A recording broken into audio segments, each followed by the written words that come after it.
Good afternoon and welcome to the news at 2. I am Yetunde Oladosun Amao.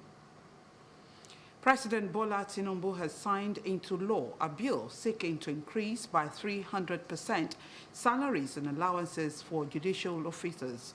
Special advisor to the president on Senate matters, Bashir Lado, said the development underscores President Tinubu's commitment to the welfare of Nigerian workers. He adds that the new act prescribes salaries and allowances for judicial officers to reflect the changing realities and consequently amend the provision of certain political, public and judicial office holders Acts 2002 as amended to delete the provisions related to judicial office holders. The Senate had in June approved the bill after it passed third reading. That move, the special advisor says, is an expression of patriotic commitment to progressively improve the welfare of Nigerians. He thanked the National Assembly for prioritizing the welfare of Nigerians by passing and transmitting the executive bill. In the meantime, the Attorney General of the Federation and Minister of Justice, Lateef Fagbemi, has applauded President Bola Tinubu for assenting to the Judicial Office Holders' Salaries and Allowances Bill 2024. The AGF said by this historical assent, the yearnings of judicial officers across the country for better conditions of service has been met, noting that judicial officers in Nigeria have been on the same salary for almost 2 decades. He said President Tinubu has demonstrated his commitment to the sustainable reforms of his administration of justice, which is an important component of judicial reforms.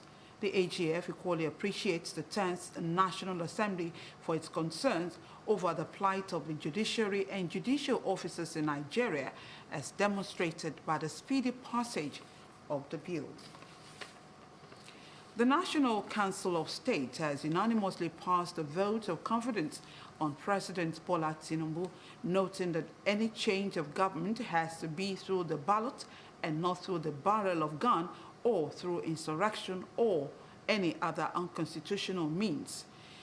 Briefing State House correspondent after the Council of State meeting, which was attended by former Presidents Goodluck Jonathan and Muhammadu Buhari, and presided over by President Bola Tinubu, Chairman of the Nigerian Governors Forum, Abdul Rahman Abdul Razak, said Council agreed unanimously that the President has done well through policies that will positively improve national development.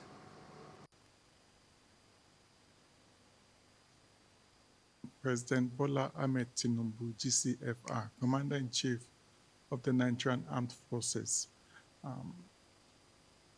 Members, especially those of the Nigerian Governors Forum, were satisfied with the presentation by the members of the Federal Executive Council. And after that meeting, there was an executive session between members of the Nigerian Governors Forum and Mr. President. And frank and fruitful discussions were held between both parties. And I'm glad to say we're on the right track. And in the same vein, members of the NGF also, like the members of the Council of State, passed a vote of confidence on Mr. President.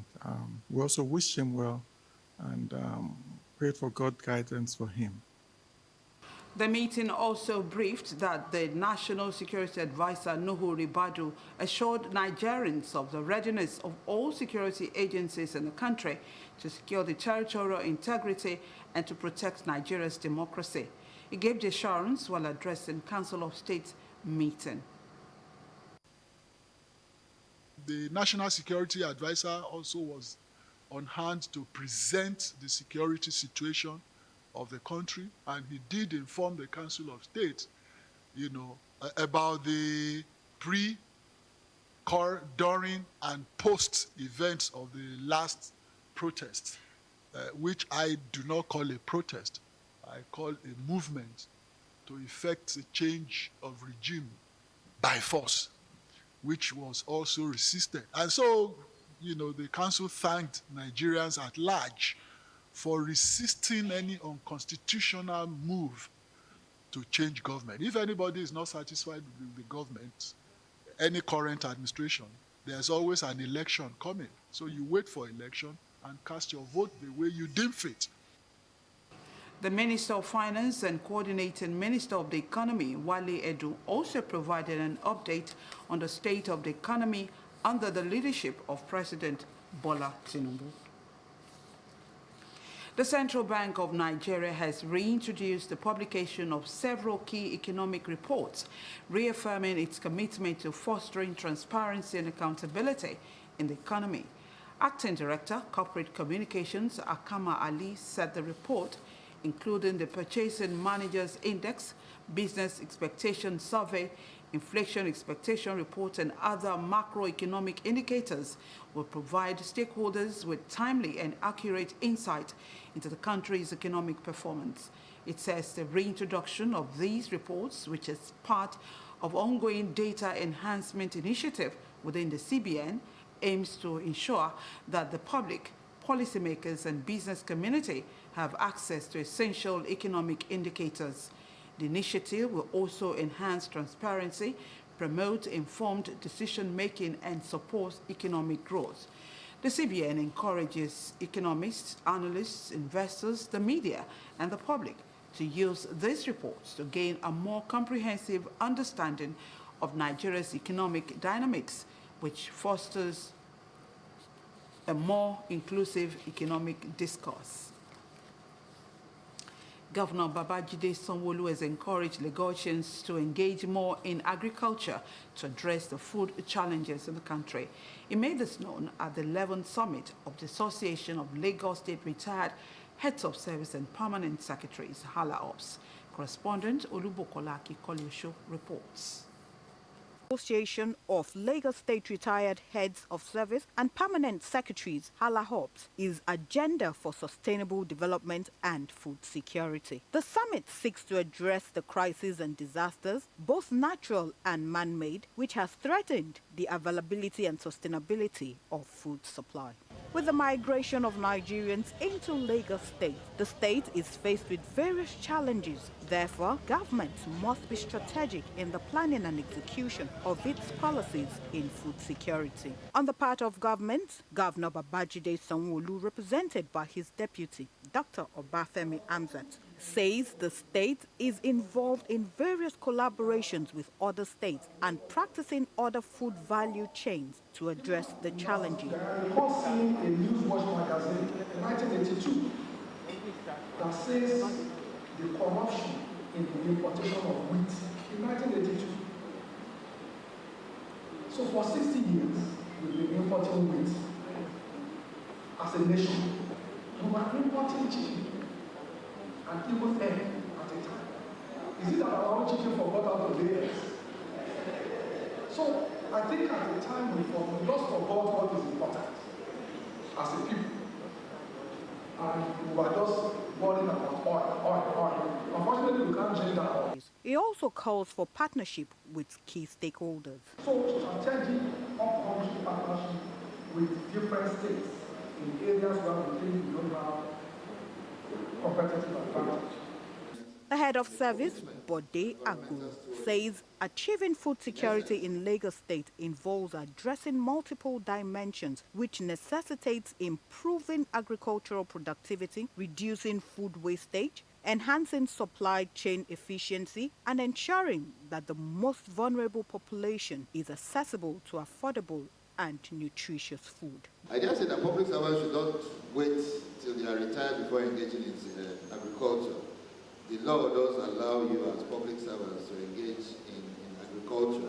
The Association of Lagos State Retired Heads of Service and Permanent Secretaries, HALA-HOPS, is designed to be a think tank for government, and they are expected to bring in their expertise for the further development of the state.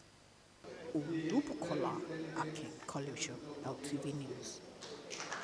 Nigeria's flag bearer at the ongoing CAF Women's Champions League qualifiers, Edo Queens Football Club of Benin, will take on Ghanaian side Asaka Ladies of Sekondi later today. The Women Premier League champions will hope to consolidate on their opening group game win when they face the dreaded Ghanaian side in the Day 2 encounter of the WAFO 8 playoff in Abidjan, Côte d'Ivoire. Edo Queens beat their first opponent, AS Garde Nationale FC of Niger, 5-0 in the opener to lead in Group B with 3 points. Head coach Moses Adoko expressed confidence that the Nigerian side will get positive results, stating that the mission is to qualify for CAF Women's Champions League finals and become the first Nigerian women football manager to win the prestigious trophy. The encounter billed for the Bouaké Stadium in Abidjan will kick off 6 p.m. Nigerian time. Another Russian region, Belgorod, has declared a state of emergency as Ukraine's incursion in the country enters a second week. The region's governor says daily Ukrainian offensive shelling is destroying homes and killing civilians. The surprise attack into Russia's territory began early in August and is Ukraine's deepest and most significant incursion into the country since Moscow's full-scale invasion began. Ukraine says it now controls 74 towns and villages there. Russian President Vladimir Putin accused Ukraine of committing crimes against Russian people and said Kyiv will receive what he called a worthy response. A former head of the UK Foreign Intelligence Service, Yaroslav Glasgow, also describes Ukraine's incursion as a bold maneuver, saying President Volodymyr Zelensky's strategy needs to reset the politics of war to its advantage and impose cost and uncertainty on Russia. And that's the news at 2. For more news, please connect with Lagos Television on these social media platforms. Please remember to call Lagos toll-free lines 767-0112 in case of emergencies. Thank you for watching. Join us again at 4.